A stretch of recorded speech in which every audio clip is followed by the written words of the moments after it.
New York resident Shamir Rothman was arrested for marijuana possession. The NYPD offered him a deal. Rather than being sent to jail, the 19-year-old would be given $1,000 a month to infiltrate local mosques and Muslim community organizations. "We need you to pretend to be one of them," explained Rothman's NYPD handler, a man who identified himself only as Steve. "It's street theater." Unlike other varieties of performance art, however, Rothman would be expected to write his own script and to prompt others to repeat the lines he fed them. The NYPD described this program as create and capture. Rothman was to approach local Muslims, create conversations about jihad or terrorism, then report the responses, which most likely would be captured by recording device, to the NYPD. For several years, the NYPD has been involved in a collaborative venture with the CIA, in which it deploys scores of informants, often called mosque crawlers, to carry out similar tasks across New York City and beyond. Rothman is the first NYPD provocateur to offer a detailed description of his role in the department's brand of Homeland Security theater, which generally is the province of the FBI. The FBI employs a huge and expanding population of people that have been described in federal court as terrorism facilitators. Like Rothman, such people are recruited after being arrested and are offered a deal to avoid prison time. One of the most accomplished terrorism facilitators is a Pakistani expatriate named Shahid Hussain, who was the star witness in the so-called Newburgh 4 bombing plot, a supposed conspiracy by domestic Muslim extremists to bomb a synagogue and an Air National Guard base. Hussain materialized at a mosque in Newburgh, New York, flaunting a large taxpayer-supplied bankroll and a fleet of late-model luxury cars. Blessed with a career criminal's instinct for sizing up a vulnerable target and most likely a detailed FBI dossier on his future victim, Hussain quickly keyed on a man named James Cremidi. He was eventually able to round up 3 others to take part in the alleged plot. Although Hussain was no model of piety, he affected the pose of a learned religious leader and spiritual advisor. Hussain spared no effort to shepherd every conversation with Cremidi in the direction of jihad. He would first identify a personal grievance, then he would tie it to legitimate acts of armed self-defense carried out by Muslims against Washington's military aggression in Afghanistan, Iraq, and Pakistan. Then Hussain, his pose as a holy man notwithstanding, would work to seduce Cremidi into accepting the proposition that terrorism is a legitimate form of holy war. Through a mixture of persistence, bribery, and emotional blackmail, Hussain was finally able to cajole Cremidi and his 3 friends, at least one of whom was mentally defective, into carrying out an overt act on behalf of the supposed plot. They were arrested, tried, and convicted of terrorism charges. Yet, as U.S. District Judge Colleen McMahon remarked during the post-conviction hearing, quote, "The FBI did not infiltrate a plot. There was no plot." That is, there was no plot on the part of the railroaded defendants. That there was a plot on the part of the FBI and its pet provocateur is indisputable. He was paid several $100,000 to chum the waters with anti-Semitic rhetoric in an attempt to get a nibble from local Muslims. When that failed, he simply got the biggest net he could find and scooped up 4 tiny helpless fish.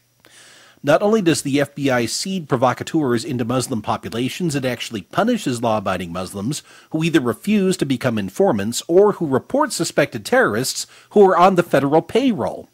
In 2010, a small army of FBI agents and local police swarmed the Santa Clara home of 20-year-old Yasir Afifi. A few days earlier, Afifi had discovered a government-issued GPS tracking device attached to his car during an oil change. One of Afifi's friends posted a photo of the unit, an Orion Guardian ST820 tracking device, which is sold exclusively to law enforcement agencies, to an online file-sharing site. This sent the Stasi scurrying to Afifi's home to reclaim the surveillance gear it had surreptitiously planted on his car. They also took the opportunity to bully and browbeat the college student, whom they had pestered several months earlier after an anonymous tip that the natural-born U.S. citizen was a threat to national security. "We're going to make this much more difficult for you if you don't cooperate," snarled one of the FBI agents, an individual named Vincent. During the earlier visit, Afifi stiff-armed the FBI, which is more properly described as the Bureau of Frame-Ups, Bullying, and Intimidation, telling them he would answer their questions if his attorney approved. The feds appeared to lose interest in Afifi after his attorney contacted the Bureau. In fact, they were continuing to keep him and his friends under surveillance. Not only did they secretly place a tracking device on Afifi's car, they also kept track of his travel plans, his employment status, and even shadowed him when he took his girlfriend out on dinner dates. During their visit to reclaim their snooping device, the feds seemed determined to wring from Afifi some kind of damaging statement about his friend Khalid, who had posted the photo of the GPS tracker. One of the interrogators produced a printout of a blog post written by Khalid that had something to do with a mall or a bomb Afifi related to Wired News. He was also told that the FBI had stationed other agents outside Khalid's house, a statement Afifi described as weird. I didn't really believe anything they were saying. It's something in the neighborhood of a certainty that Afifi's timely and unexpected discovery of the FBI's tracking device ruined the Bureau's plans to blackmail him into becoming an informant.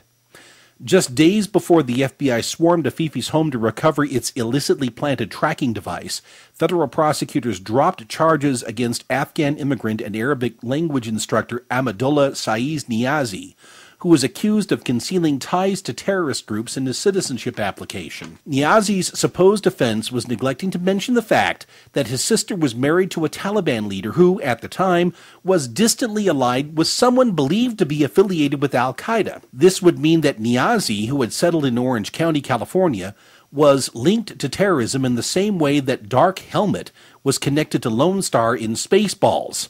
Some of you might recall Dark Helmet informed Lone Star, "I am your father's, brother's, nephew's, cousin's former roommate." As Niazi pointed out, he didn't choose his in-laws and wasn't responsible for their chosen associations.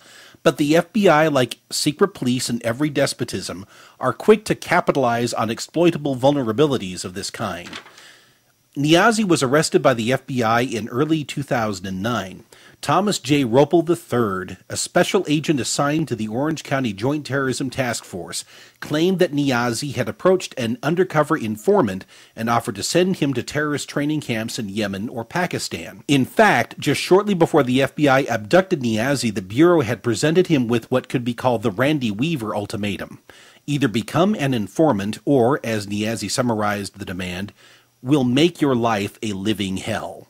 Ironically, or perhaps not, 2 years before being arrested as a supposed terrorist suspect, Niazi had actually reported a potential terrorist threat to the FBI. That threat had been issued by Craig Montiel, also known as Farouk Aziz, a career criminal who had been planted by the FBI as an infiltrator and provocateur in the Irvine Mosque attended by Niazi. In the first day of June 2007, Niazi and Montiel, who was posing as an Islamic convert of mixed French-Syrian ancestry, were sharing a ride to the mosque in a car driven by Mohammed El-Sisi, an Egyptian-born software engineer.